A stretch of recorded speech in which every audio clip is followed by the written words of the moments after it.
vinyl community, Monkees fans, random people on the internet. My name is Giggens, and we are here today to talk about the Monkees Live 1967, released on Rhino Records in 1987.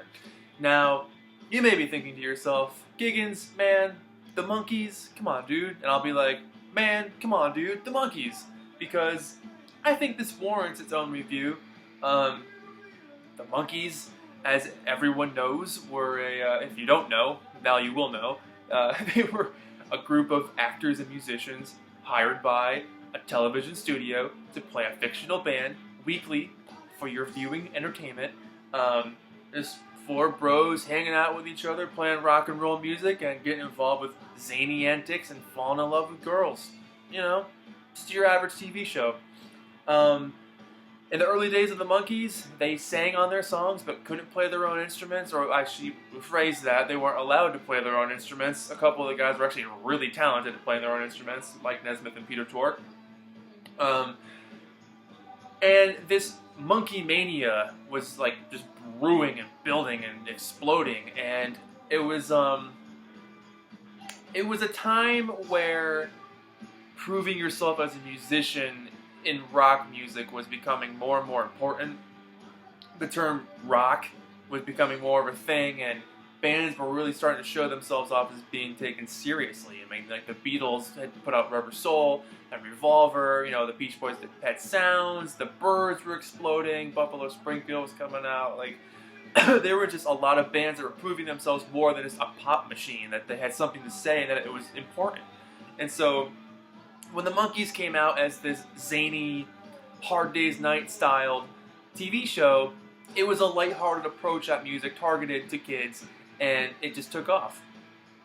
And upon this taking off, fever kept growing for a live performance. That was just the next logical step.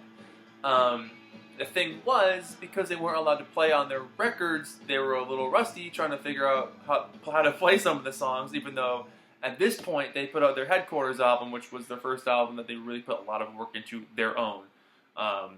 Writing the songs, singing, producing, arranging. They did a lot of work on that album and really tried to show that they can do it too as an actual band. Mickey Dolenz once said something along the lines of, you know, the Monkees are like a Pinocchio story. They started off fake and then became a real thing, a real band. This album is fascinating in the sense that when you hear the Monkees' music from the studio, it's polished. It's, you know, it's got its own charm and character, and it sounds like an actual song played by actual musicians because it's got that feel. It's what it was meant to do.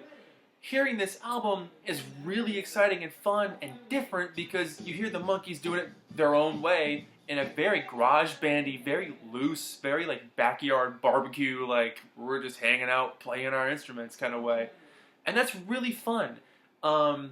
That's the key word for me on this album is fun, because the whole album is loaded with their banter, just like they would have done on their TV show. They're goofing around, they're making jokes, they're giving songs wrong names for their, you know, the titles.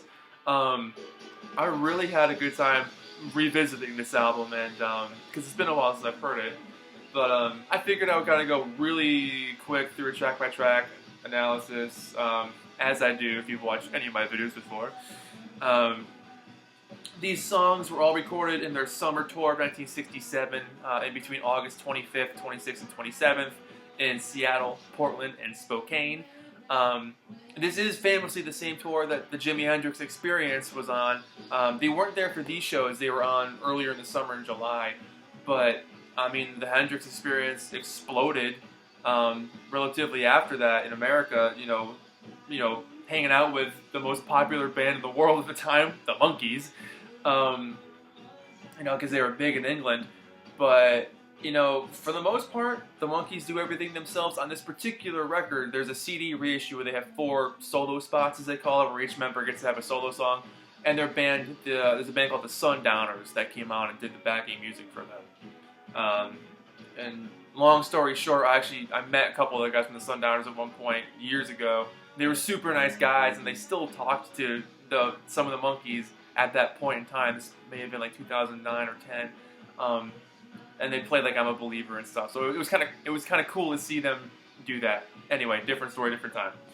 The album opens with Last Train to Clarksville. I mean, can't get much more Monkees than that. I mean, it's just this loose garage rock vibe, and it's a great introduction to the album because you're so used to hearing the studio version, then you hear this and you're like, wow, this is kind of raw, which I think is fitting because during this time on this tour, they also had like a psychedelic light show going on. They had video projections of the guys, behind them, so they had this like atmosphere going on stage, creating an actual show, which must have been super exciting for the kids seeing them because it was like, hey, this is legit. This is just like all my other bands that I like. The Monkees can do it. You Just May Be the One, classic Mike song. The Girl That I Know Somewhere has really nice vocal harmonies from Mickey and Mike. Standouts on this album, I feel, are the ones that Davey sings. I Want to Be Free is this like bombastic rock version that really caters to his voice well. He really gets to showcase more of a gruff vocal style instead of his really sweet, soft vocals, which are fantastic. Hearing him kind of let loose a little bit and go a little raw is really cool. The next song, Scroungy Girlfriend, as Mike introduces it, Sunny Girlfriend. I mean, good track.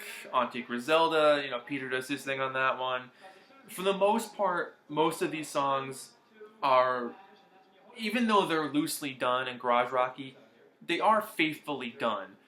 The Monkees did their research, and a lot of the songs that they didn't actually play on, they knew how to play them, and they play them with a reckless abandon that almost makes them look like they know more than what they're doing, and it almost makes them look like their looseness is them kind of being like, hey, we can do this too. Like they're smarter than their own good. Forget That Girl, man, that's the first song on side 2, and honestly, I think that might be my favorite song on the album. It's just this like really loud, passionate drums, this sunny pop song. Davey is doing this excellent vocal on it, and it just sounds like they're firing on all cylinders. It's just this crazy good version of that song. I can't get enough of that version. Sweet Young Thing, it's this charging rocker, caveman-like drums, real head bobber. The next song, Mary Mary, I actually really enjoyed that because they have like these 3 or 4 false starts with Mickey trying to, playing around, hamming it up, making the audience go nuts, yearning for more, wanting more. Just being Mickey, which is great. And the thing is, like, after the 3rd or 4th false start, you're like, dude, just come on, let's go. But then when it kicks in, you're like, holy crap. Because they just powerhouse into Mary Mary, and it's just boom, and you're going. And it's like, that reward is so worth it. Crazy good. I'm a Believer. They take a really sweet song and make it into this loud, crashing cymbal version. And then the last 2 songs, Randy Scouse Get and I'm Not Your Stepping Stone, ended off with this kind of messy, loose vibe. I find myself using the word loose a lot. And it's not to discredit the Monkees at all. I like that vibe because you get so used to hearing a well-polished production on the radio as you would expect from mainstream music because it's supposed to be presented in a way that anybody can fall in love with it and it's accessible. Hearing them do their own songs their own way at this point in time where they finally had pushed themselves to the point where they told their management, hey, we're doing our own stuff from now on. We're going to have way more creative control. We need to prove that we are a band that can be taken seriously. The determination in their playing here was the groundwork that would set up the next few years and the next few albums for them. Yeah, it's amazing because, on one hand, the Don Kirshner era, where all the songs were basically written for them and they'd walk in and sing their parts or maybe do a guitar part or maybe do a banjo part, that was their biggest success. I mean, they were humongous during those years. When they started doing their own thing, it kind of fell to the wayside a little bit. They were proving themselves as musicians and artists, but at the same time, their popularity was starting to wane. Maybe the kids were growing up and they weren't caring about watching it as much. Maybe the promotion wasn't there because the people didn't have the faith in the Monkees to do their own thing. There's a lot of aspects that can go into it. Regardless, it's a story that I think needs to be heard in the sense that they started off as a fake band of guys who didn't even know each other. Stephen Stills was almost a Monkee. That would have been interesting. these guys that got together, they did this show, they all realized they had something special going on, and they wanted to make it their own. That determination is shown through their performances on this album. I also think that their funny, clever wit carries them through this album, where maybe there are parts that they maybe weren't so sure about, but they cover it up with their monkey humor that everyone who would come to see them was watching on TV. So, it's a fascinating document. I'm really glad this exists because there are a whole lot of Monkees live recordings out there beyond bootlegs. There is a big box set that features almost all of the recordings from this summer tour out there. They did do a tour in 1968 of some other countries, but this one is, as far as I know, the only official American live stuff out there. Overall, I feel like I would grade this more so on the fact that they stuck to their guns over the performances themselves, because I feel like that is what's getting them through this. Like, they're like, you know what? We're the freaking Monkees, man. We're gonna do what we can do. Ain't no monkeying around. And they get through it. They put on a hell of a show. It's loose, it's fun, it's a good time. Out of a 10, I'd probably give it like a 7, maybe a 6. And that's only because there are times where the banter is a little much. Like, we get it. Come on, just play a guitar, and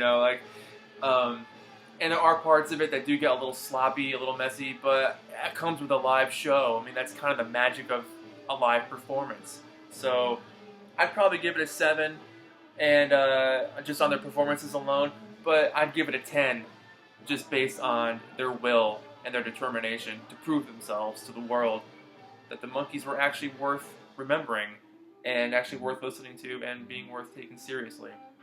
I mean, not a lot of bands can really get out there and do that, especially bands that started off as a fake band. So, there you go. This has been the Monkees live, 1967. I recommend it, people. Pick it up. Here's the back cover. My name is Giggens. This has been Album Reviews, and I'll see you guys next time. Thanks for watching. Thanks for subscribing. Thanks for chatting with me in the comments, and thanks for being cool people who enjoy good music, and I really appreciate you guys actually watch these things. I wouldn't do it if it wasn't for you guys, so thank you so much. See you next time.